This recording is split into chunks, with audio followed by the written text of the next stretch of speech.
a nivel sin de experiencia,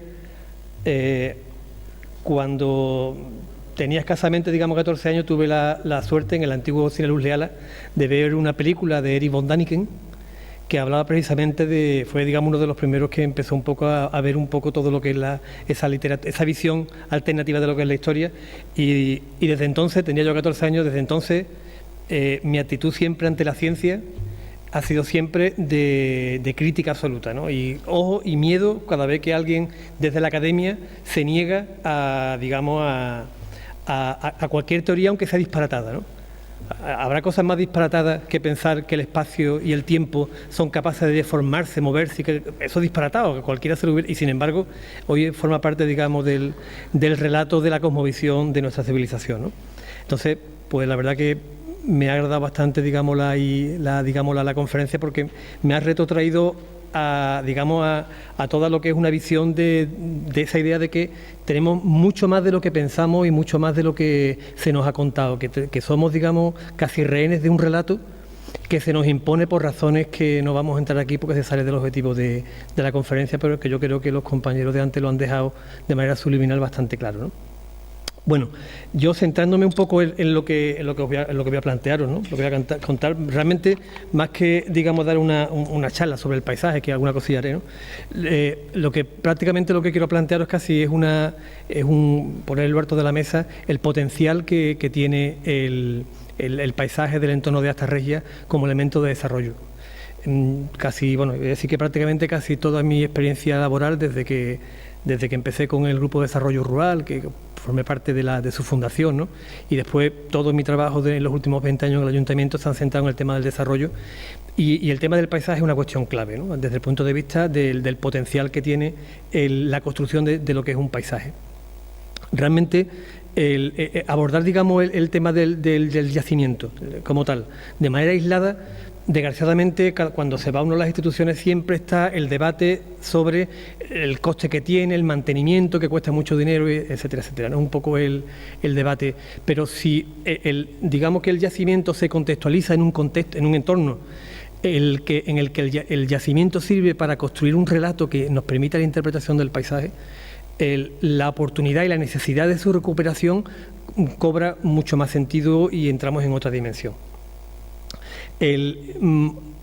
Más que, digamos, de hablar del paisaje desde un punto de vista, digamos, ecológico, natural, me voy a centrar desde una perspectiva de lo que es un paisaje cultural. Tenemos que tener en cuenta que todo paisaje, la impronta que tenemos del paisaje, un paisaje no deja de ser casi una construcción, digamos, de la naturaleza humana, el resultado de la coevolución entre la fuerza, una sociedad concreta en su relación con la naturaleza, ¿no? Y con el entorno. Realmente un paisaje es como un libro abierto en el cual, si somos capaces de interpretar los elementos que hay, nos da mucha información de cuál es la cultura y la civilización que lo ha construido. Y de ahí, digamos que cuando uno se acerca a un paisaje un poco desde fuera, hay que tener en cuenta que estamos leyendo un libro y que debemos de conocer precisamente cuál es el idioma a través del cual nos podemos interpretar qué es lo que está ocurriendo en ese paisaje. No es lo mismo el paisaje que pudieran, digamos, construir un pueblo como Roma, imperial, que basó la explotación y su riqueza en la explotación en grandes fincas, que todo lo que es el territorio nuestro de aquí de la campiña está llena de grandes haciendas romanas, en las que hubo trabajo esclavista, gran movimiento de manos de obra y todo orientado a la exportación. Eso da lugar a un modelo de paisaje en el que se desarrolla una serie de fuerzas productivas dentro de un sistema social en el cual que se mueve a través de un sistema de dominación X, el que sea.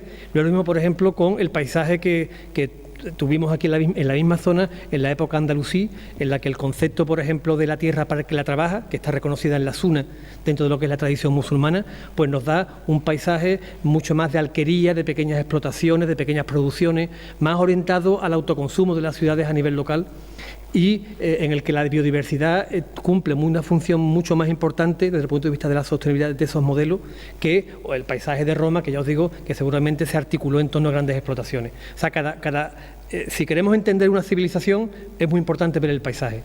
Hoy en día, que nos movemos en el ámbito de la agricultura moderna, por ejemplo, y en el que el papel de la urbanización, en el que la construcción tiene un papel importantísimo, estamos yendo hacia un paisaje homogéneo, monótono, en el que, debido a la potencia que somos capaces de desplegar con nuestra tecnología, pues hemos sido capaces de roturar terrenos que anteriormente eran territorios de la naturaleza y que, sin embargo, ahora lo estamos reconvirtiendo para otras actividades.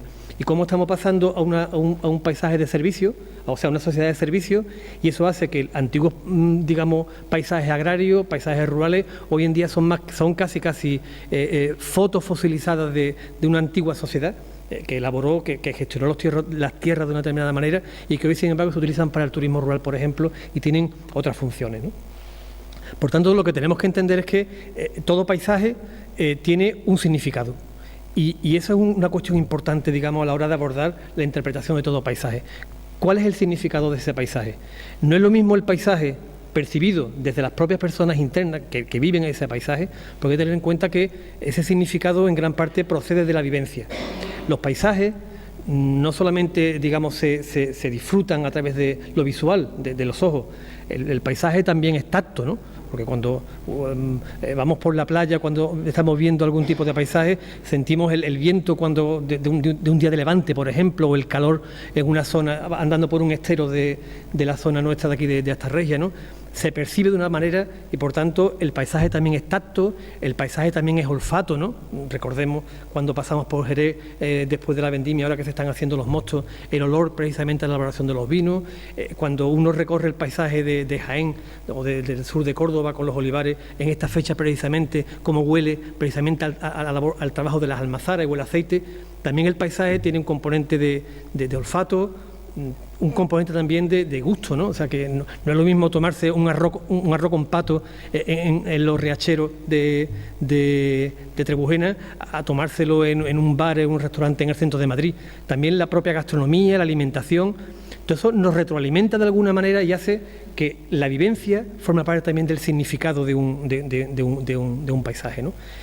Todo eso va constituyendo, digamos, una forma de vivenciar el paisaje desde dentro, que no tiene por qué ser contradictorio con la vivencia de un paisaje percibido desde una posición intelectual, que, como comentábamos antes, ¿no?, de aproximarnos a un paisaje para interpretar cómo una sociedad determinada fue capaz de elaborar o de transformar ese territorio. Entonces, puede ser perfectamente compatible una visión EMI con una visión ética, dicen los antropólogos, ¿no?, de cómo se vivencia ese mismo paisaje.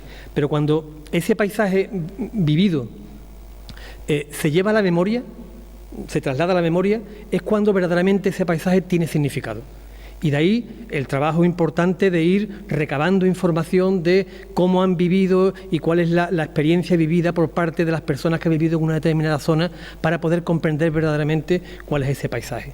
Y cuando ese conjunto, hay un paso importante también cuando se pasa de un paisaje vivenciado, vivido, en el que la persona, a través precisamente del olfato, del olor, del sonido, le evoca determinados elementos paisajísticos. Cuando eso deja de ser una vivencia personal y pasa a ser una vivencia colectiva, estamos hablando ya de un elemento, de un paso cualitativo en el cual no solamente el paisaje tiene un significado, sino que además pasa a formar parte de la identidad. Y el elemento paisajístico, cuando constituye, digamos, un elemento de identidad, estamos en un nivel en el que, digamos, la propia sociedad, comunidad, se reconoce en ese paisaje. ¿Quién dice, por ejemplo, que el paisaje desde el balcón de San Nicolás en Granada no forma parte de la identidad de Granada? ¿Cuántos elementos, la propia playa de la Caleta en Cádiz, si le quitásemos, por ejemplo, el balneario, sería una barbaridad colectiva, porque ese paisaje forma parte de la identidad de Cádiz. En el propio Sevilla, la propia bronca que se montó desde algunos ámbitos cuando construyeron la torre Sepeli, yo no me acuerdo cómo se llama, el rascacielos, ¿no?, porque rompía con lo que era, digamos, el skyline, la línea de horizonte de Sevilla, porque el paisaje de Sevilla, desde un punto de vista de su memoria, venía representada por la única elevación que era la Giralda de Sevilla. Y eso rompía ese factor primordial, esa visual en el cual se centraba en la Giralda todo lo que era el horizonte de Sevilla. Esos paisajes, cuando forman parte de la identidad, de una cultura, constituye un elemento fundamental a la hora de reconocer precisamente quiénes somos.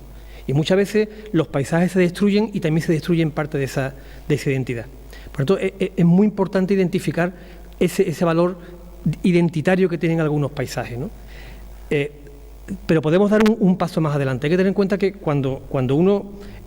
esa idea colectiva del paisaje no solamente es una idea, digamos, que surge como consecuencia de la coevolución de una sociedad, de una sociedad con el entorno natural. No solamente es eso, sino que además un paisaje puede ser construido, pero cuando ese paisaje se construye y sintoniza con el alma y la identidad de una comunidad, salta la chispa. Pongo otro caso de Sevilla, ¿no? El caso de Sevilla, el barrio de Santa Cruz. Cuando Alfonso XIII, creo que fue, planteó en Sevilla la apertura de la parte sur de Sevilla, cuando todo el tema de la exposición universal, se planteó la destrucción o la apertura de todo lo que fue Santa Cruz. Santa Cruz era un barrio absolutamente marginal y destrozado dentro de lo que era Sevilla. Y sin embargo, se optó por una reconstrucción que fue realmente una recreación de lo que sería la antigua judería sevillana. Es una reconstrucción realmente Santa Cruz, pero sin embargo la tipología, la forma, las calles, el mantenimiento, la jardinería de Santa Cruz sintoniza automáticamente con la identidad y el alma de Sevilla. El paisaje de Santa Cruz, aunque es recreado, pero forma parte también del paisaje identitario de la propia Sevilla. Por tanto, no pensemos que no se puede actuar sobre determinados paisajes para recuperarlo como elementos de identidad. Y eso es un poco lo que vamos a hablar también hoy aquí, ¿no? O sea, cómo podemos recuperar todo un relato en torno al paisaje del yacimiento de Astas Regias para que eso forme parte de la identidad de Jerez, primeramente, pero también de la provincia, digamos, en su conjunto. Cuando llegamos a ese nivel en el que un paisaje se identifica con la identidad de una población, subimos un tercer nivel, que ya es cuando el paisaje adquiere carácter poético, cuando ya empezamos a identificar los elementos que percibimos en el paisaje y nos evocan determinados sentimientos que solamente podemos expresar a través de figuras poéticas.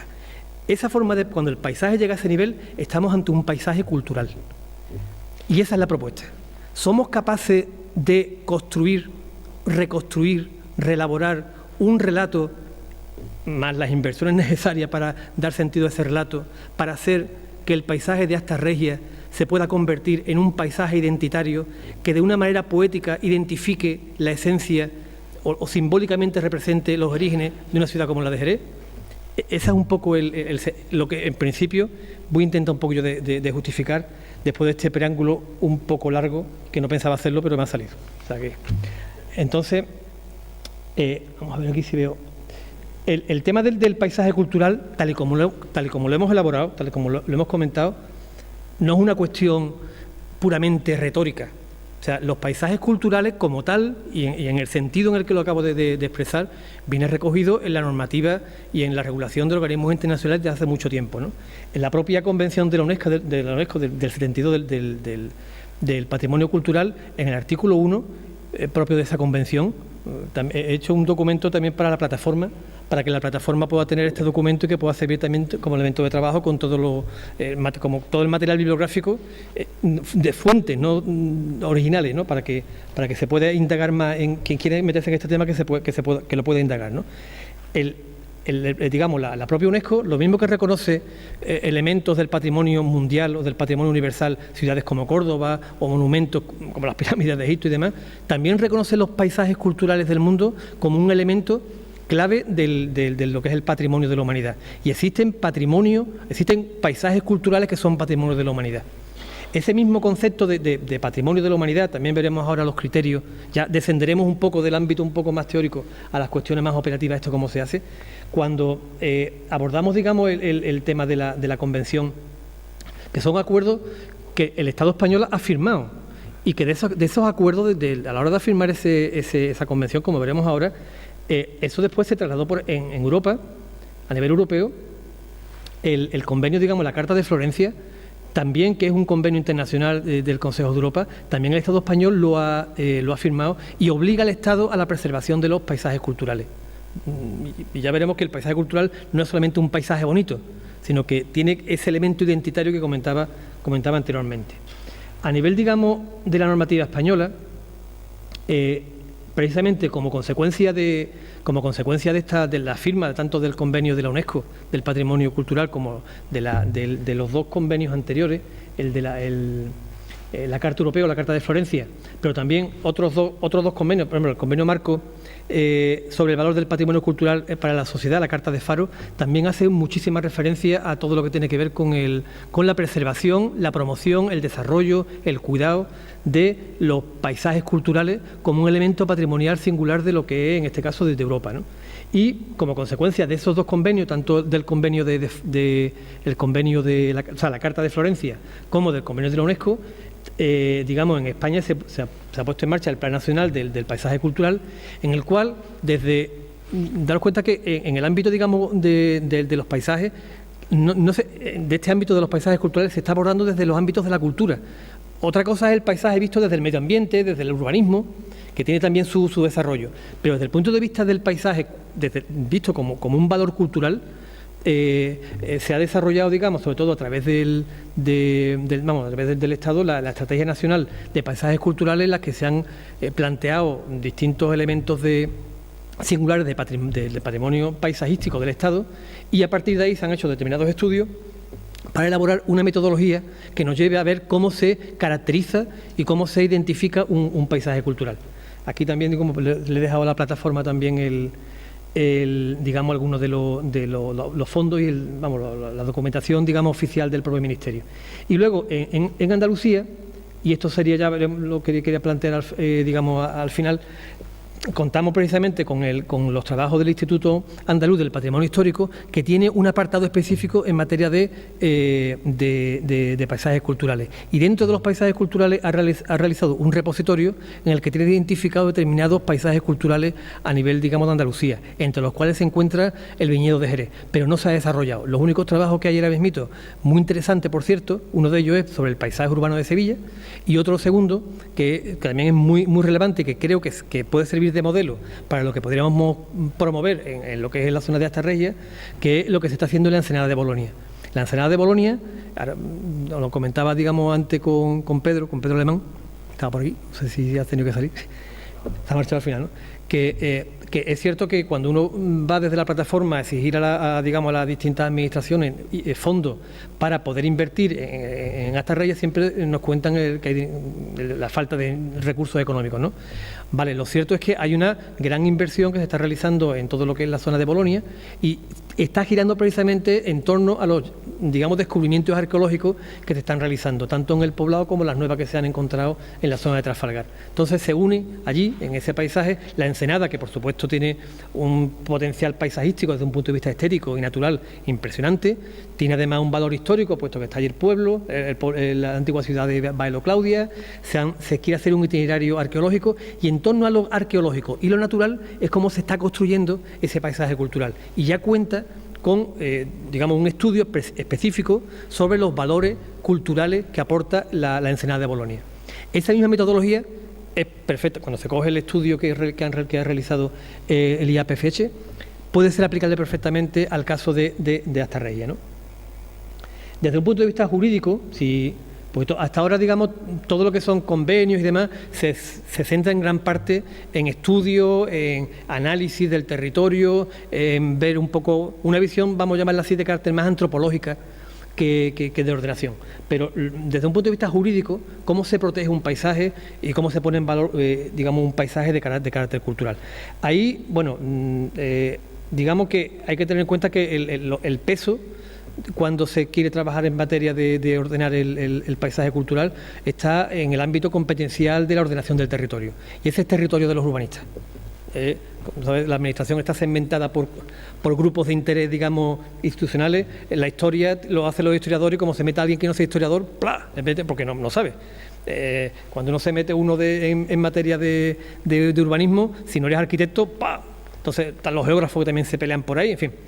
La cuestión es, digamos, corporativa, ¿no? Bien, lo que sí es cierto es que el ámbito, digamos, clave es la ordenación del territorio. El ámbito de la ordenación del territorio también es un ámbito de competencia andaluza, pero fundamentalmente de carácter municipal. Pero que sepamos, y no vamos a entrar porque sería muy largo de contar, para que tengamos una idea de que en el ámbito, puesto que es competencia en gran parte andaluza, lo que sería el definir los límites de un espacio considerado paisaje cultural, la caracterización, la normativa reguladora que garantice la preservación de esos paisajes, todo eso, siendo competencia de la Junta de Andalucía, siendo también competencia desde el punto de vista de ordenación en los planes generales de ordenación urbana, pues también hay patrimonio arquitectónico y demás de los ayuntamientos, siendo eso así, que sepamos que hay más de 300 normas de registro normativo que hacen referencia al paisaje en la normativa andaluza. Y es una locura. O sea, ahí entran desde vías pecuarias, cuestiones de parques naturales, Natura 2000, la ley, determinadas leyes del patrimonio, y es un absoluto disparate en materia de leyes. Para evitar un poco eso, y desde el punto de vista de los paisajes culturales, básicamente también aquí os recojo, digamos, las 3 normas básicas que van a dibujar la envolvente legal sobre la cual nos tenemos que mover, que son la Ley del Patrimonio Histórico de Andalucía, la Ley de Impulso a la Sostenibilidad del Territorio de Andalucía, que es la Ley del Suelo, la ley nueva que ha salido, que es muy interesante que lo veamos a efectos de poder identificar cuál es, digamos, el espacio de la delimitación y de qué cosas se pueden hacer y qué cosas no se pueden hacer desde un punto de vista de ordenación del territorio, es la nueva Ley del Suelo, y luego la Ley de Gestión Integrada de Calidad Ambiental, que fundamentalmente lo que introduce un elemento clave en la definición de todo parque, de todo paisaje cultural, de la gestión de todo paisaje cultural, que es el tema de la participación ciudadana. La Ley Integrada de Calidad Ambiental garantiza a la ciudadanía andaluza el derecho a participar en todo aquello que tiene que ver con las cuestiones ambientales. Creo que son tres normas de rango de ley que nos permite, digamos, dibujar la envolvente en torno al cual jurídicamente podemos, introducirnos. Entonces, bueno, esto ya un poco yo lo voy a pasar, simplemente decir que desde un punto de vista ya hemos visto un poco lo que significa desde un punto de vista conceptual, pero desde un punto de vista paramétrico, la propia convención de la UNESCO tiene identificado cuáles son, digamos, los parámetros que debe de cumplir un espacio para ser considerado como paisaje cultural. Está parametrizado y hay una metodología que establece cómo hacer eso, cómo llegar a eso. Entonces, todo ese proceso, voy a hacer un resumen, y básicamente, si aplicamos esto al caso de el paisaje del entorno del yacimiento de Astarregia, lo cumpliríamos. Y ahora vamos a intentar un poco aproximarnos a por qué se cumple. Digamos que no es muy complicado que podamos abordar el yacimiento no como un elemento aislado, sino que lo que defendamos desde la plataforma, hablamos, al fin y al cabo también soy miembro de la plataforma, sino que verdaderamente estemos apostando por la defensa de todo lo que es el entorno paisajístico, que también tendremos que definir también ahora cuáles son los elementos definitorios del límite o del perímetro de lo que consideramos el paisaje. Voy a evitar esto porque si no mi amigo Pepe va a empezar a decir ya que me corte y voy a... Bueno, mira, con una primera, digamos, aproximación. Estos son los criterios que establece la UNESCO para que un paisaje pueda ser considerado. Son 12, 11, 10 criterios. La UNESCO establece que tiene que haber valores de carácter cultural y valores de carácter natural, que tienen que estar integrados dentro de lo que es el paisaje. Pero, por ejemplo, para hacer una referencia de criterios que podemos cumplir, un paisaje cultural debe aportar un testimonio único o al menos excepcional de una tradición cultural o de una civilización existente o ya desaparecida. Podemos construir todo el relato de cómo a lo largo de la historia nuestras poblaciones, nuestra sociedad, garantizando una continuidad de las poblaciones en el medio rural, se ha sido capaz de ir transformando todo lo que es el paisaje. Y a medida que los esteros han ido secando, cómo las poblaciones han ido evolucionando y transformando el territorio.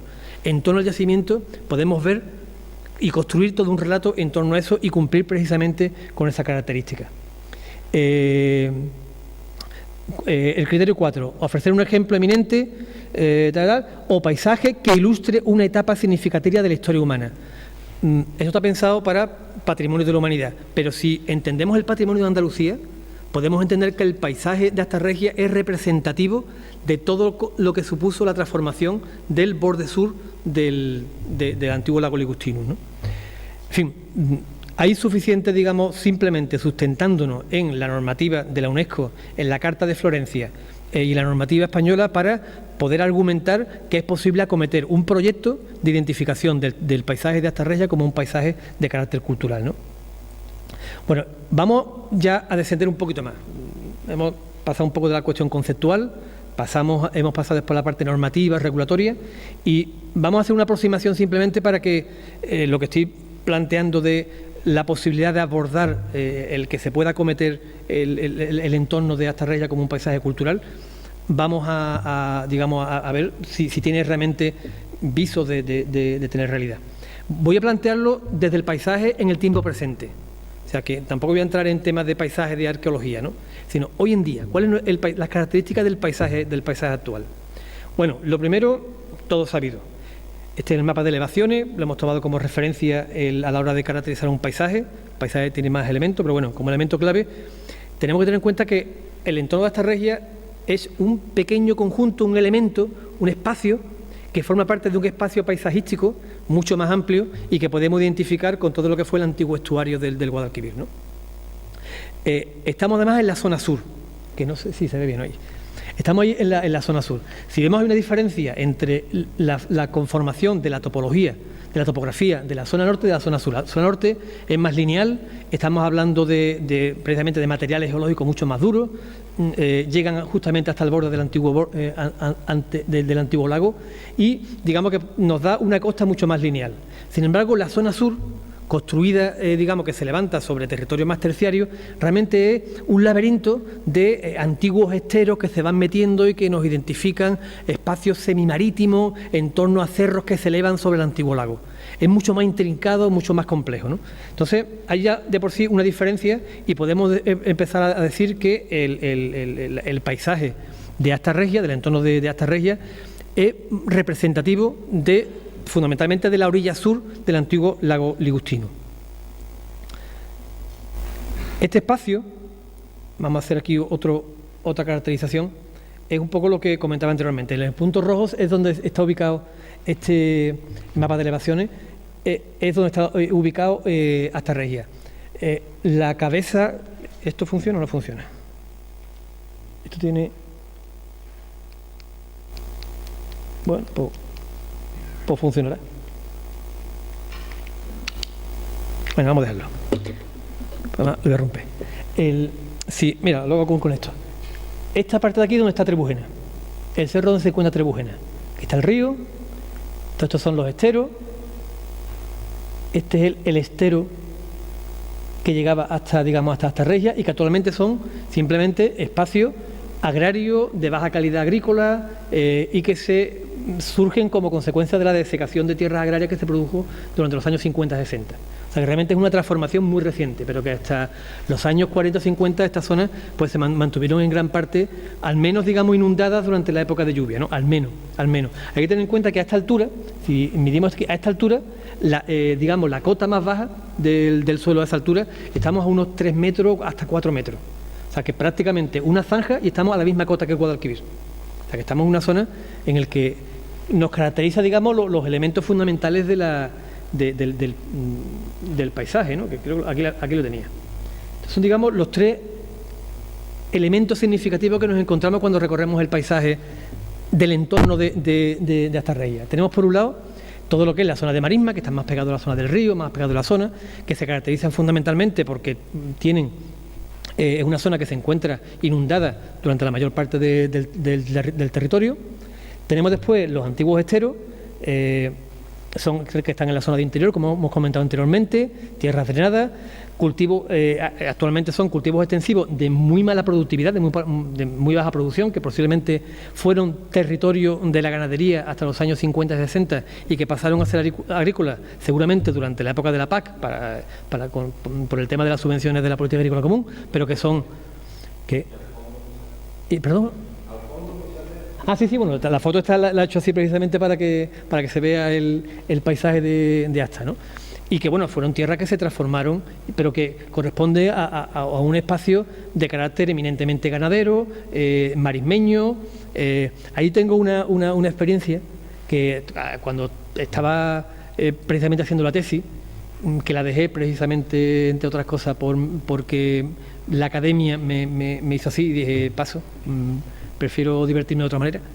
Y precisamente estuvimos haciendo un trabajo yo trabajaba entonces en el Instituto de Sociología y Estudios Campesinos, en la Universidad de Córdoba, como ingeniero agrónomo, y nos encargaron pues hacer un estudio de las digamos, de sistemas campesinos antiguos. Como yo era de aquí de Jerez, pues me mandaron para aquí, para la provincia, y estábamos hablando de los años, finales de los 80, principios de los 90. Y una de las cosas que hablando precisamente con un cazador que iba por allí, empezó a hablarme de que antiguamente existía una raza de ovejas y de cabras que precisamente se alimentaba de la salicornia y de todas las especies de zonas de salina que hay en esa zona, y que precisamente gracias a esa alimentación, que no todas las ovejas y todas las cabras comían, puesto que son tierras muy duras, pero que precisamente esa alimentación le daba un sabor, y me decía literalmente, y los señoritos están encantados de comerse esas carnes, porque está muy sabrosa. Esa raza de ganadería que había en la zona desaparece en la zona cuando a partir de los años 70-80 hay una mejora por parte de extensión agraria y se incorporan razas más productivas y demás. El resultado final es que esas razas no se adecúan y se perdió, y la raza se perdió. Y hace cosas de unos 10 años más o menos, en la Diputación de Sevilla, encontraron un señor que tenía un pequeño rebaño de esas mismas cabras en Lebrija, que continuaba pastando por todo lo que son las marismas de Lebrija. Y actualmente ese pequeño rebaño la tiene la Diputación en una finca en la Sierra Norte de Sevilla. Sería interesante, por ejemplo, dentro de la recuperación de un paisaje cultural, volver a recuperar esa raza para la explotación de esas tierras una vez, digamos, reconvertida a su estado natural, ¿no? Fíjate, esto es solamente un pequeño, digamos, adenda a lo que estamos hablando ahora, ¿no? Pero que sepamos que lo que actualmente estamos viendo como campo, realmente estamos hablando de tierras transformadas muy recientemente, pero que tienen una vocación ganadera y también de caza. O sea, si aquí es que no está hoy José Antonio, pero el tema de la cacería de pequeños animales y demás, aunque ahora está muy criminalizada y demás, y tal y cual, pero que ha formado parte de lo que es, digamos, la supervivencia de poblaciones campesinas, poblaciones jornaleras, como son, por ejemplo, la población que está viviendo en mesas de asta, ¿no? O sea, que eran herramientas de supervivencia, la caza, trabajo en la viña, trabajo en el campo, un poquito de pesca, la construcción, y que eso configuraba una forma de vida.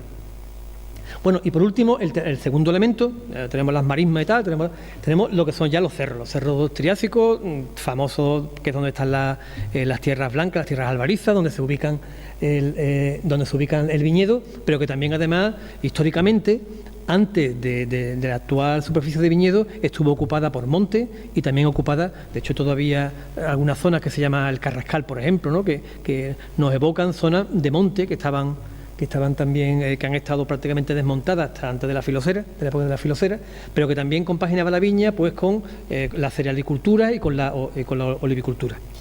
Estos son los tres elementos que configuran, elementos paisajísticos, las grandes unidades paisajísticas que estructuran el paisaje de esta región. Y estos tres elementos lo podemos ir identificando, o sea, si mapeamos todo lo que es la ribera sur del antiguo lago Ligustino, podemos ir identificando marismas, antiguos esteros y colinas. Pero si... esto se me había pasado y esto creo que también es interesante para otra cosa que después voy a contar. Otra característica, aparte de la topología, de la topografía, digamos, de la propia topografía y de los elementos clave del paisaje, digamos, mapa interpretativo representa el estado de la vegetación. O sea, no, es un indicador simplemente de la biodiversidad. Podemos ver aquí en la zona, tanto en la zona norte de Sevilla, en la parte de Sierra Morena, podemos, a ver si lo veo por aquí. Aquí tenemos el canal verde del Guadiamar, que conecta con toda la zona bosque de la zona del norte del Parque Natural de Doñana, Parque Nacional. Tenemos esta zona verde y después tenemos aquí una zona verde que incluye todo lo que son las sierras norte, sierra sur de Sevilla, Ronda, hasta meternos a los alcornocales. Y entre medio de estas zonas, digamos, vamos a llamarlo así, con un potencial ecológico, puesto que ya dispone de una riqueza per se relevante, nos encontramos toda esta gran mancha amarronada. Cuanto más marrón, quiere decir menos, digamos, con menos biodiversidad. Nos encontramos con una zona amarronada en el que, aparte, digamos, de lo que es el entorno de Sevilla, bueno, también está en la zona de los arrozales y de la zona del Bajo Guadalquivir, todos los regadíos del Bajo Guadalquivir, pero si nos vamos a nuestra zona, nos encontramos que los únicos puntitos verdes corresponden a la zona de los viñedos. O sea, el satélite, cuando hace estas fotos, el punto verde son viñedos. Pero si quitáramos los viñedos, aquí lo que tenemos es un desierto ecológico. Y esa es la percepción que tenemos. O sea, alguien que no ve de la zona, cuando coge la carretera de Moravita o cuando coge la carretera de Trebujena y atraviesa hasta el río Guadalquivir, lo que se encuentra es con un desierto agrícola. Y es una percepción que tenemos. Nunca ha sido así, pero es una percepción que tenemos. Y esto también es una cuestión relevante desde el punto de vista ya de estructura ecológica y con todo lo que, digamos, que ahora hablaremos también un poco de el papel ecológico que puede jugar precisamente la zona de Astarregia, ¿no? Pero que veamos esos tres elementos, ¿no? O sea, tenemos una serie vamos a llamarlo así, el léxico de nuestro lenguaje tiene tres palabras fundamentales, que son las colinas del terciario, o sea, el paisaje colinar, las marismas y los esteros. Y una característica de impacto, que es precisamente que nos encontramos en una zona muy degradada desde un punto de vista de la biodiversidad ecológica, ¿no? No voy a entrar ahora en todo el relato que hay actualmente sobre la transición ecológica, bla, bla, bla, bla, bla, bla, porque todo eso dice, bueno, pues aquí tenemos un ejemplo. O sea, si realmente queremos abordar esos problemas de carácter global, no nos vayamos a resolver los problemas dándole a molinitos de viento. Vamos a resolver un problema de la biodiversidad, porque eso sí tiene que ver con nuestro cambio ecológico. Nuestra crisis ecológica tiene más que ver con eso que con lo que pase a miles de kilómetros de la zona. Bien, ya tenemos, digamos, el lenguaje. Ya tenemos nuestros elementos de lenguaje, que nos permite interpretar e ir recorriendo toda la zona sur del lago Ligustino y podemos identificar, digamos, cuáles son que ese paisaje, si forma parte realmente de todo lo que es el paisaje. Pero tenemos que llegar a una delimitación por la normativa. O sea, si queremos ir hacia identificar o construir un paisaje de carácter cultural, tenemos que, de alguna manera, limitarlo. Y hay que buscar un criterio. Bien, en este mapa, aunque creo que ha sido un error por mi parte, porque no recoge lo que yo quería, pero bueno, vamos a intentar hacer virtud del error. ¿Qué es lo que, en ese rectángulo, qué es lo que queremos indicar? Básicamente, si cogemos todo lo que es la zona sur del antiguo lago Ligustino, tenemos que de Lebrija hacia Sevilla, la transformación del paisaje es tremenda. Nada más que hay que coger la carretera del Práctico, tira para adelante para Sevilla, llega incluso hasta la zona del embarcadero enfrente de Coria, y luego lo que se va a ver allí es parcelas perfectamente rectangulares, campos digamos en explotación con agricultura intensiva. Estamos hablando de la transformación que tuvo lugar en los años 70 y 80 de nuestra época, que transformó todos los humedales de esa zona. Por tanto, de Lebrija. Y además, justamente es el caño de Jerez, que es el caño que conecta el río Guadalquivir con el estero, el antiguo estero de Astarregia, es precisamente ese caño el que limita precisamente la intervención. A la derecha del caño, el caño es este que viene por aquí. Este que viene por aquí. Al norte del caño nos encontramos con las transformaciones de regadío y al este o al sur de ese caño lo que nos encontramos ya es un paisaje que de una manera u otra podemos identificar que tiene un carácter más prístino, más puro, más digamos relacionado con lo que es la identidad del territorio antes de esas transformaciones. Entonces, si nos vamos justamente desde el caño de Jerez y nos vamos hasta la Algaida, que es donde se encuentra el otro elemento de transformación, que es, por un lado, la colonia de Montalgaida, con también la agricultura intensiva, y a partir de ahí, Bonanza, San Lucas, Chipiona, en la que ya entramos ya con el uso urbanístico y el uso turístico de esa zona, nos encontramos justamente una franja en el que, si trazamos prácticamente este rectángulo aquí, nos encontramos, en este espacio, nos encontramos las características culturales del paisaje tradicional del Bajo Guadalquivir de una manera más pura. Aquí nos encontramos con los usos, digamos, esenciales de nuestra zona, que son ganadería, es una zona con vías pecuarias, aunque están destrozadas, ocupadas y machacadas, pero tenemos vías pecuarias por un lado, potentes, está cruzada por la cañada ancha y otras cañadas que nos pone, digamos, la relevancia ganadera que ha tenido lo que ha sido esta zona. Tenemos también todo lo que es la zona del viñedo, tenemos todo lo que es la zona también de la tríada mediterránea, olivo, cereal y vid, lo tenemos aquí justamente aquí en la zona, pero también tenemos actividades de carácter fluvial, que también de alguna manera nos puede retrotraer a posibles usos que tuvieron en la época de Astarregia la zona de los esteros, porque tenemos zonas de salinas, tenemos también explotación acuícola, tenemos pesca fluvial, gastronomía fluvial. Si vinculamos en este territorio toda esa riqueza cultural de la cultura del río, la cultura del viñedo, la cultura del... Ya me tengo ya que... 10 minutitos, pues venga, pues voy más rapidito. Entonces, en este espacio precisamente podemos encontrar de manera clara los elementos, ya no solamente el lenguaje del paisaje, sino que también nos podemos encontrar precisamente con aquellos aspectos culturales que de alguna manera uno dice, voy a retrotraerme 2000 años para detrás. ¿A qué se dedicaría una familia en Astarreía? Seguramente el entorno, y bueno, y ahí están los datos también arqueológicos de las excavaciones que se han hecho en las explotaciones agrícolas, nos encontramos una zona de cría de toro, nos encontramos una zona de ovejas, nos encontramos una zona de vid, nos encontramos de exportaciones de trigo, nos encontramos aceite, nos encontramos salazones. De alguna manera, los usos que se encuentran, que podemos encontrar, la cultura de transformación que ha transformado el paisaje en este rectángulo, podemos encontrarnos precisamente aquellas actividades que de una manera u otra podemos casi hablar de una continuidad desde la época de Astarreía, ¿no? Se mantienen.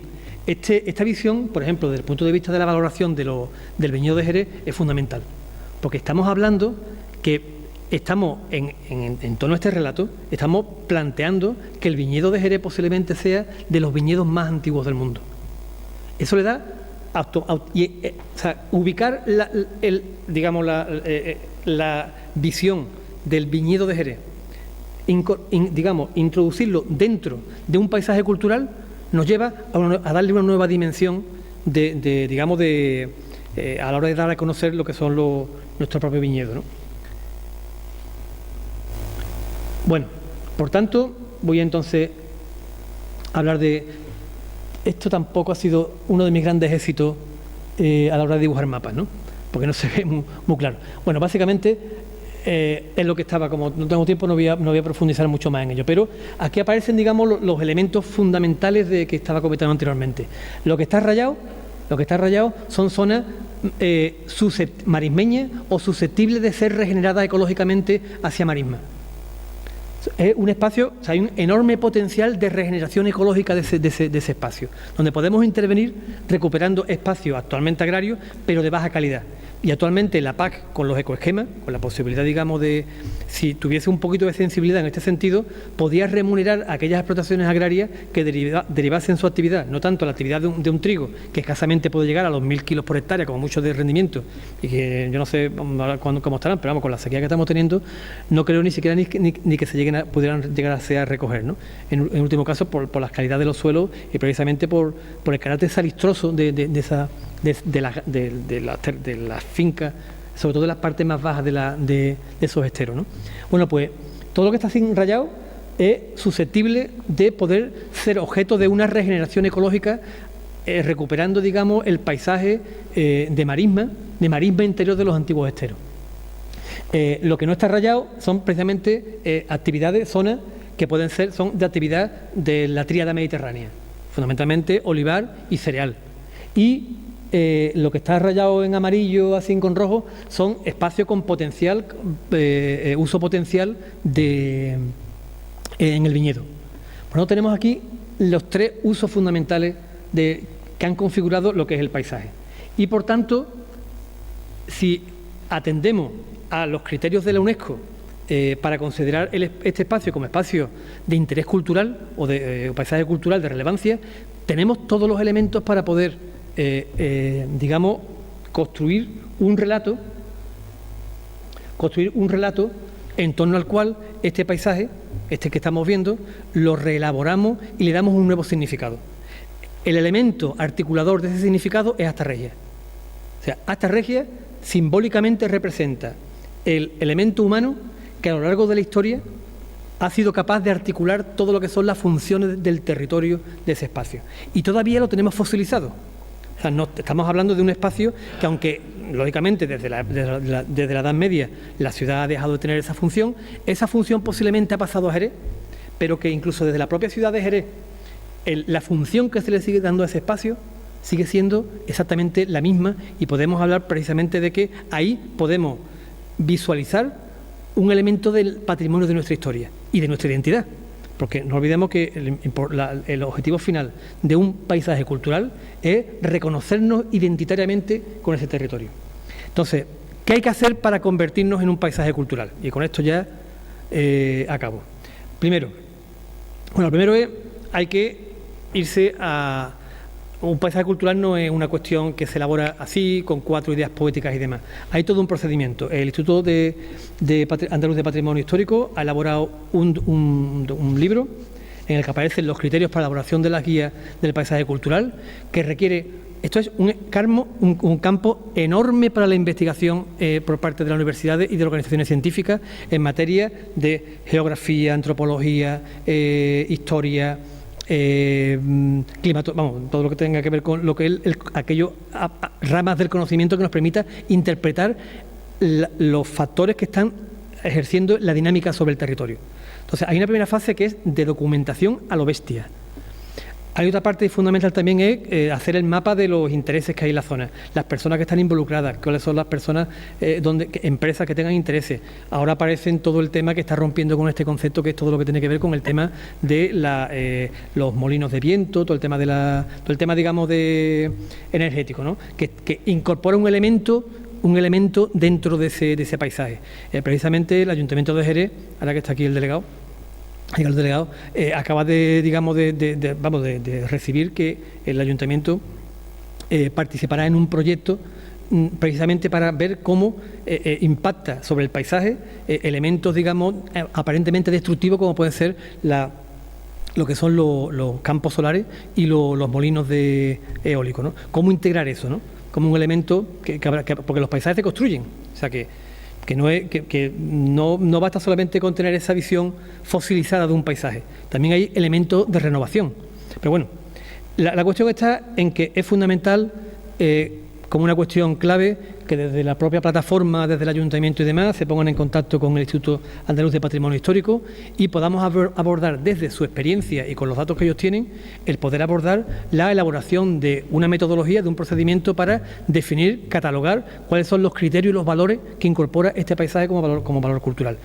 Ese es un tema clave, porque eso es lo que nos va a dar y además nos va a permitir una dinamización de todos los actores sociales, culturales, económicos que intervienen en lo que es el paisaje. Esa es una primera cuestión que a efectos de empezar yo la cometería. O sea, ir directamente lo están haciendo en la Ensenada de Bolonia, o sea que no es que estamos hablando de una cosa rara, es que lo mismo que lo están haciendo en Bolonia, podríamos empezar a hacerlo aquí. La segunda cuestión es abordar la restauración ecológica de todo lo que son las marismas y los esteros. Mira, aquí en este mapa está vuelto al revés porque me dio así. Esto es Cádiz, esto azul es el Guadalete, aquí está Jerez. ¿Y qué es lo que quiero representar con esto? Aquí tenemos todo lo que es Doñana. Doñana está siendo absolutamente devastada por la presión que se está produciendo al norte, fundamentalmente por el tema de agua, ¿no? De hecho, es Patrimonio de la Humanidad y la UNESCO le está dando un tirón de orejas muy fuerte al Estado y a la Junta por el trato que está teniendo, porque Doñana se pierde, precisamente porque se le está cortando la sangre, que es el agua que le viene desde la Sierra Norte de Sevilla y que está llenando los acuíferos. Entonces tenemos por el norte Doñana atacado. Tenemos todo lo que es la zona noreste, del Bajo Guadalquivir, absolutamente machacada con los arrozales, con el tema de la agricultura del B12 en Lebrija, todo lo que son las zonas de transformación de la zona de Utrera, hasta llegar hasta el Palmar de Troya, ¿no? Tenemos toda esta zona de agricultura superintensiva. Veneno, para entendernos. Y agua. Y luego tenemos desde Montalgaida, desde la colonia Sanlúcar, Chipiona hasta la bahía, absolutamente, digamos, copado por la urbanización, ¿no? ¿Cuál es la única salida natural de expansión que le queda ecológicamente a Doñana? Por aquí. ¿Qué es lo que hay aquí? Trebujena, mesas de asta. El rectángulo ese es la única salida natural que le queda al Parque Natural de Doñana como una forma de complementar los ataques que está recibiendo por todos los lados. ¿Podemos abordar, por tanto, el paisaje del entorno del yacimiento como una Doñana del Sur? Como un proceso de transformación de todas esas tierras de mala calidad, transformarlas y regenerarlas ecológicamente hacia su naturaleza esencial? Eso no es ninguna tontería, vamos. De hecho, la Junta de Andalucía ha empezado ya en Albentu, en la marisma de Albentu, un proceso de reconversión precisamente de esas marismas hacia el estado natural. Pero ¿por qué no nos paramos en Albentu y no cogemos a través de todo lo que son las marismas de Rasaldaba, Tabajete, y hacemos un círculo y nos traemos Doñana para acá? ¿Qué valor ecológico, qué valor cultural puede aportar ese proyecto? Pero hace falta liderazgo político y para conseguir pasta, no hay más remedio.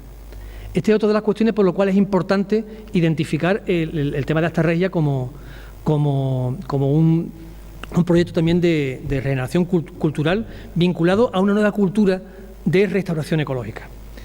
Y voy más allá. También por normativa, digamos, europea, España, el Estado español, pues se ha planteado también, tiene que presentar a la Unión Europea, lo tenía que haber presentado ya, la Estrategia Nacional de Infraestructuras Verdes. Las infraestructuras verdes tienen como objetivo la conectividad, garantizar la conectividad entre los grandes espacios ecológicos del territorio. Si nos vamos para atrás y os pongo esto que os puse antes, habíamos dicho que aquí nos encontramos con esta zona de aquí, la zona de Sierra Morena, ecológicamente potente, la zona de aquí, de los parques naturales de los Alcornocales y de la Sierra de Grazalema, ecológicamente potente, pero que nos encontramos en un desierto ecológico. La única manera, si este mapa, digamos, lo prolongásemos, lo pusiésemos en grande, veríamos que Sierra Morena llega hasta Cazorla y la parte de los parques naturales en verde llega justamente por todo lo que son las béticas y las subbéticas, llega precisamente hasta la zona norte de la Sierra de Granada. Hay un triángulo verde en Andalucía. Para cerrar el anillo ecológico y garantizar la conectividad ecológica de los grandes ecosistemas de la región, la única posibilidad que hay es conectar precisamente ecológicamente a través de un corredor verde Doñana con el Guadalete y a través del Guadalete conectarnos ya con todo lo que es el espacio.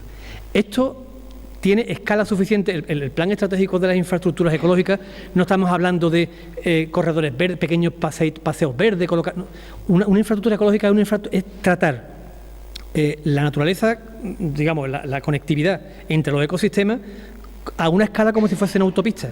Estamos hablando de las autopistas de la naturaleza. O sea, estamos hablando de proyectos de mucha escala. Lo más parecido aquí tenemos el corredor del Guadiamar, es lo más parecido que podemos tener. Pero estamos hablando a lo mejor de un corredor que puede tener 500 metros de ancho. Se trata de proyectos de infraestructura que movilizan un montón de recursos. Bien, la única manera desde un punto de vista estratégico, y si lo miramos a escala del Estado español, de garantizar el anillo, cerrar el anillo y garantizar la conectividad entre los grandes espacios ecológicos de Andalucía, es a través de un pasillo verde, de un corredor verde que se incorpore dentro de las infraestructuras ecológicas a nivel del Estado. Y aquí, esto ha sido una elucubración a nivel personal, ¿será esto o no? Pero simplemente siguiendo vías pecuarias, caminos públicos, es posible identificar un corredor verde que conecte. Aquí tenemos, esto es Albentu, aquí está las marismas de Albentu, bueno, casi no me lo corté. Aquí tenemos esto es Trebujena, las marismas de Albentu, las marismas de Rasaldaba, esto que rodea aquí es Astarregia. El corredor verde pasaría precisamente por debajo del yacimiento de Astarregia. Nos meteremos atravesando todo el cinturón de viñedo de Jerez, lo recorreríamos y llegaríamos después en un espacio donde sí que aquí hace falta una inversión potente para poder superar la infraestructura. Llegaríamos por un lado o a Guadabajaque y de ahí a los lagos, y si queremos uno más naturalizado, a través del Carrillo, la Sierra San Cristóbal, hasta lo que es el río. Hay posibilidades, simplemente que puede ser un proyecto estratégico desde un punto de vista medioambiental para lo que es la zona, ¿no? Y bueno, y finalmente, digamos que esta visión nos permite, por otro lado, integrar las rutas por los viñedos de Jerez, integrarlo en un contexto mucho más amplio, mucho más en un relato de algo que yo he estado en contra siempre de este discurso, puesto que estoy de esta perspectiva del paisaje cultural. Pero en algunos ámbitos se ha planteado que el tema de la ruta por los viñedos, que existe una cosa para las grandes fincas, para los señoritos. Realmente el viñedo es un paisaje que identifica realmente de carácter identitario, que si lo incorporamos dentro de los paisajes de Astarregia, le dan una dimensión, como decíamos antes, de otro nivel. Lógicamente, si incorporamos, y aquí está el enlace, todos los recorridos que se incluyen dentro de lo que son el paisaje del viñedo, lo incorporamos dentro de los paisajes de Astarregia, la dimensión, el relato, queda mucho más potente para lo que es el propio viñedo. Y por último, y ya con esto ya corto ya, porque si no Pepe me está mirando ya de mala manera, el tema de la agenda urbana.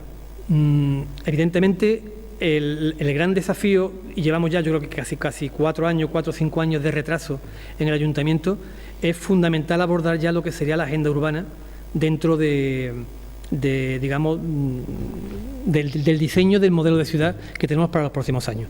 Yo no voy a entrar un poco en toda la parafernalia de lo del 2030 y toda esa historias, ¿no?, que muchas veces son bla bla bla y hay cosas ocultas detrás que prefiero, como la historia, ¿no?, mejor no comentarla, o quizás no soy suficientemente valiente para decirlo aquí en este foro, ¿no? Pero lo que sí es cierto es que tenemos que cambiar el modelo de ciudad hacia un modelo más verde, y eso debe estar en la agenda urbana. Vamos con retraso, vamos con mucho retraso, y desde luego incorporar el paisaje de Astarregia como un elemento de la agenda urbana de Jerez es fundamental.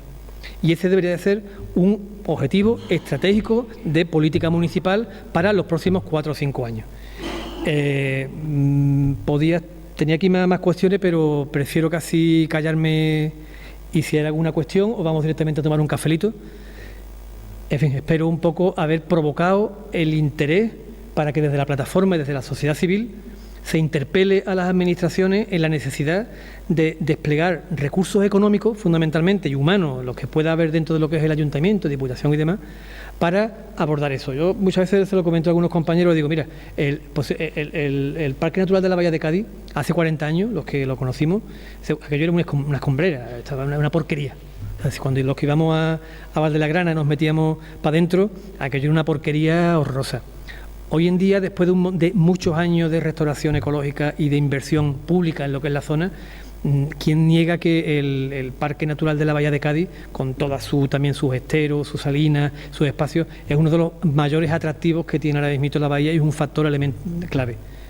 Eso mismo que hace 30, 40 años nadie daría un duro precisamente por lo que es la bahía, es perfectamente asumible para lo que sería la recuperación ecológica del espacio que hemos denominado de una manera los paisajes de Astarregia.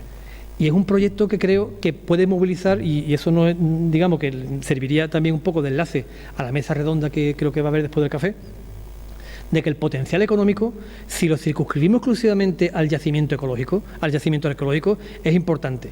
Pero si le damos esta dimensión de que ese yacimiento arqueológico es el elemento simbólico fundamental que nos va a permitir esa identificación poética entre la ciudad y el entorno, si le estamos dando una visión, digamos, de escala que puede justificar precisamente que se realice una inversión importante, no ya solamente por parte del ayuntamiento, que los límites son lo que son, pero sí que se visualice como un proyecto de escala global, en el que las inversiones que se realicen, estamos hablando de inversiones que digamos que engarcen dentro de políticas estatales, como es la política de la propia agenda urbana, la propia política que hay ahora mismo con la Red Nacional de Infraestructuras Ecológicas, y bueno, y todo lo que un poco he intentado contar, que es largo. Yo le dejo la exposición a disposición de la plataforma, para que quien quiera investigar y conocer más, aquí tiene todos los enlaces con toda la información para poder profundizar en el tema.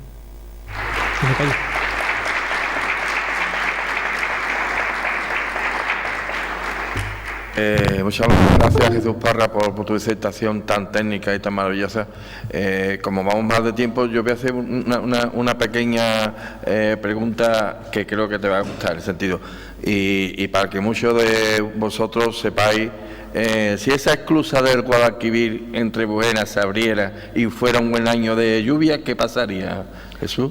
No, yo digo, hay constancia, bueno, si hablamos con las personas mayores de la zona, que antes de que se drenaran todas las tierras de Tabajete, de la zona de Tabajete, cuando había, digamos, mareas altas, el agua llegaba no hasta la carretera, digamos, de Trebujena, pero sí que se incorporaba. Ya os digo, la cota ahora mismo está, quiero recordar que lo último así que vi más ajustado estaba en torno a 4 metros de altura. 4 metros, si hace una zanja, lo amplía, perfectamente, digamos, se puede abordar un proyecto de recuperación, digamos, para que el agua del Guadalquivir llegue hasta Tabajete y en torno a eso hacer un proyecto tan simple como eso. Tan simple, y a partir de ahí una restauración ecológica como un espacio, como un humedal que ya existe. O sea, ahí hay un pequeño humedal que uno lo ve, o sea, y es pequeñito cuando es de lluvia. La falsa, ¿no? Y aquello es un pequeño Doñana. O sea, con que simplemente hagamos esa conexión de la dinámica fluvial y mareal. Recuperar ese estero que está ahí. Ya está. A partir de ahí un proceso de restauración, digamos, de todo lo que son el entorno, poder... En fin, no quiero... Sí, bueno, para concretar que es más fácil de lo que creemos. Bueno, pues nada, pues muchas otros... bueno, venga. Quería decir que como llega a la comunidad por eso van las comunidades consultadas del Carrillo hacia allá, cuando éramos todos sabemos que el balneario desde el portal hacia la siguiente de Asta se formaba un estero grande y muchas lagunas. O sea que es un camino que ya está, es recuperarlo. Es restaurarlo. María José, una pregunta rápida. De cambio ecológico y de paisaje habrían que ver con el tema de las plantas solares y los aerogeneradores saliendo tanto de moda. Bueno, Pepe, esto es largo de responder, pero vamos, voy a intentar... A ver, aquí hay una dialéctica, ¿no? Una dialéctica entre conservación y evolución. Evidentemente, desde una posición conservacionista, estamos ante un paisaje en el que predomina la línea horizontal. Y frente a ese paisaje horizontal empiezan a aparecer elementos verticales que distorsionan, digamos, la visión de ese entorno. Eso, en principio, es un atentado visual. Esta es la primera sensación que uno tiene cuando uno ve aquello, es decir, esto es una monstruosidad. Ese es el primer elemento. El paso siguiente es decir, hay fuerza y capacidad, y eso está ahí, vamos a darlo como un dato. Eso está ahí. Hay capacidad actualmente, incluso a pesar de que hay un movimiento dentro de lo que son empresarios relevantes dentro de los viñedos, de ir por la vía judicial y de paralizar. ¿Hay posibilidades realmente de revertir ese proceso? Yo creo que no, es un riesgo. Yo creo que eso no lo tenemos que comer con papas. Aunque puede haber, y de hecho ya hay ejemplos dentro de lo que es la zona creo que fue en Cataluña, en la zona de los viñedos de allí del PND, del PND, que ha logrado, digamos, ha ganado hay ya un caso en el que se ha vencido jurídicamente el proceso de que se revierta a lo que es la zona. No sé el caso. Lo normal hubiera sido que si hubiese existido algo que durante el proceso de elaboración de la ruta de los viñedos se habló en su momento, de que se hiciera un plan especial urbanístico que estableciera, y de ahí un poco la cuestión normativa, que estableciera, que regulara lo que se podía construir, cómo y de qué manera, posiblemente hubiera habido un recurso para poder hacerlo. Con la situación actual es muy complicado desde un punto de vista legal que se pueda, digamos, revertir esa situación, y de hecho está ahí, ¿no? Ojalá se volviera hacia el paisaje anterior al daño que actualmente va, que es que duele, o sea, que uno cuando para allí es que duele. Bien, dicho esta parte, que no deja de ser un sollozo, de decir, joder, qué mala suerte que no hemos tenido fuerza para poder paralizarlo, viene la segunda parte. Los paisajes también se construyen. Vamos a intentar al menos hacer virtud de una situación negativa. ¿Somos capaces de revertir esa visión de los molinos como un elemento de modernidad? No sé. a través de la cultura de la visión de la visión del relato, somos capaces de incorporar esos elementos en un paisaje de modernidad. No lo sé. O sea, son dudas que surgen. Pero actualmente tenemos, digamos, 3 opciones. O nos enfrentamos jurídicamente a una situación compleja de revertir, o estamos eternamente rajando del tema, o abordamos esto como una oportunidad. O vamos a ver cuál es la parte, vamos a ser positivos a la hora de abordar el tema. Son 3 vías. Son 3 vías. No una cuestión, aquí quiero ser muy técnico. O sea, no son 3 opciones. Uno, desde un punto de vista emotivo, puede estar más al lado de una visión más conservadora. Y por supuesto, la posición, digamos, de que esto puede ser un elemento positivo para el paisaje, será o serón. Por ejemplo, lo que son ya el alicatado del campo, las placas solares, incluso es más difícil de valorizar. Ahora bien, en otros lugares de Europa, lo que se está produciendo precisamente es la integración de esos elementos en el paisaje. Y hay muchas experiencias de incorporación de esos elementos en el paisaje que podemos, al menos, no estar cerrados y empezar a verlo. ¿Cómo podemos integrar las placas solares, un campo de placas solares, en un entorno boscoso para que tú no lo veas? Y que cuando pases por la zona, tú lo que estás viendo simplemente es una zona boscosa. Hay elementos que se están haciendo. ¿Cómo se puede visualizar que los molinos puede ser también un elemento que incorporen modernidad? Incluso una forma también, nosotros lo comentábamos también, de decir, oye, en otro sitio lo que se está haciendo es que aquí hay un beneficio privado a costa de una externalidad negativa que está repercutiendo sobre el común, sobre lo público, que es el paisaje. El paisaje es una cosa que disfrutamos todos. Aquí hay una dialéctica entre lo público y lo privado. Me corto ya, ¿no? Vale. En fin, es que digo... Bueno, pues damos por finalizada la conferencia tan técnica y maravillosa. Jesús, muchas gracias. Nada. Aquí te hacemos entrega por la plataforma... Yo lo pagué.